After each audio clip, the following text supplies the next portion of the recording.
মহালয়ার সকালটা কেটেছিল একেবারেই বিশেষভাবে। ড্যালাসের বেশ কয়েকটি বাঙালি পরিবার মিলে আমরা সবাই একত্রিত হয়েছিলাম একটি সুন্দর লেক সাইড পার্কে।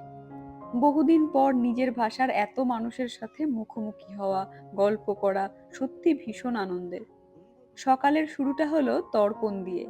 আমাদের পূর্বপুরুষদের উদ্দেশ্যে এই শ্রদ্ধা নিবেদনই হলো তর্পণ। এরপর শুরু হলো ছবির আসর।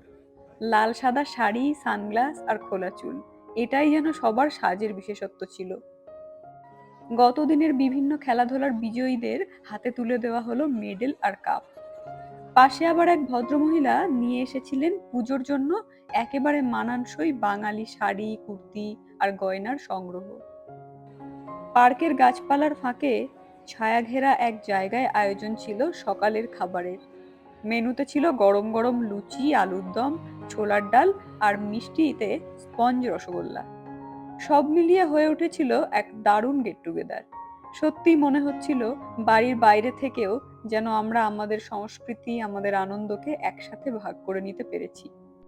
শেষ করছি এই আশায় যে আবারও খুব তাড়াতাড়ি সবাই একসাথে হব। ভালো থাকবেন সবাই, ধন্যবাদ।